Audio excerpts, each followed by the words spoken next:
Now, this is a math class, and it's been a long time since we've seen any numbers.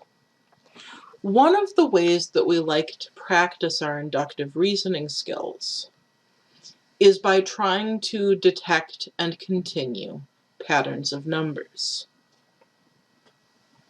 So we're going to actually do a little bit of arithmetic in this section, but the arithmetic is fairly straightforward, and our goal is to detect what pattern is happening in a sequence of numbers so that we can try to continue that pattern. So here we have a list of numbers, 4, 7, 10, 13, and we'd like to know what two numbers come next. Now, depending on how much practice you have with this kind of thing and how much you like riddles, you might just see the pattern right away. It might just jump straight out at you. If it does, that's fine, but if it doesn't, here's how to identify the pattern. The first thing we want to check whenever we have a sequence of numbers like this is what number was added to the previous number in order to get the next one. Whenever we want to know what was added, of course, that's a job for subtraction. The opposite of adding is subtracting. So to find out what was added, we subtract. And in particular, we're going to subtract from each number the number that came before it. So the second number is 7, and the first one is 4. We'll subtract 7 minus 4 is 3. The way we understand that is that to get from 4 to 7, we added 3. Next, the next number is a 10.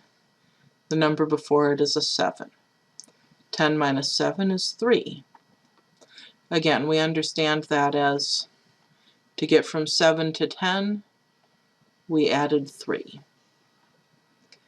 Next we have a 13. The number before it is 10. 13 minus 10 is 3 again. To get from 10 to 13, we added 3. We can see the pattern now. At each step, we add 3. So to get the next numbers, we continue the pattern. The last number we have is 13. We add 3 to it, and we get 16. In the picture, you can say we add 3 again, and we get 16. Now the last number that we have is 16. We'll add 3 to that, and we get 19. In the picture, we add 3 again, and we get 19. Okay, so in this sequence, in this list of numbers, at each step we add the same number. A sequence like this where we add the same number is called an arithmetic sequence. I'm not going to test you on that term, but I am going to use it occasionally. So it'll be a little bit simpler if you have that term in mind. Okay, in this next example, our pattern is a little bit harder to spot.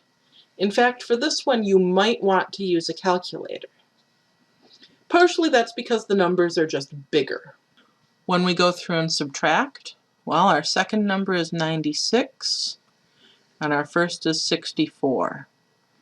96 minus 64 is 32. The next number is 144. The number before that was 96. 144 minus 96 is 48. The next number is 216. The number before that was 144. 216 minus 144 is 72. So Here we added 32. Here we added 48. Here we added 72. Yeah, I don't see any obvious pattern in those numbers. So there are more complicated things we could do there. But before that, I want to check what we multiply by each time. Now the opposite of addition is subtraction, so to find out what we added, we subtract. The opposite of multiplication is division, so to find out what we multiplied by, we divide. And this is where a calculator might come in very handy, because our second number is 96, and we want to divide that by 64. I don't know what that is off the top of my head, but the calculator tells me that it's 1.5. Now, 1.5 is a nice enough decimal. I'm just going to leave it like that. If I got an unpleasant decimal, I might have a calculator convert that into a fraction for me. What else do we have here? Our next number is 144. The number before that is a 96. When I do 144 divided by 96, I get 1.5 again. Oh, I like this better.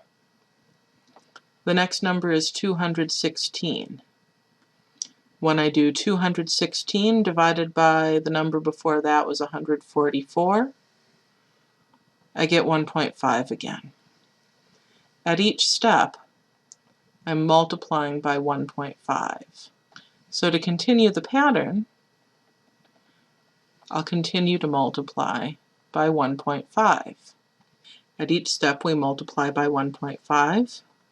And so to get the next number, I'll take the last number I have, 216, times 1.5. Again, a calculator will help us here. That's 324. And then now the last number we have is 324. We multiply that by another 1.5, and we get 486. The next number is 486. And we could just keep doing that, just like we could keep adding. A sequence like this is called geometric. Again, I'm not going to test you on these names, I'm just going to use them. In a geometric sequence, at each step, we multiply by the same number.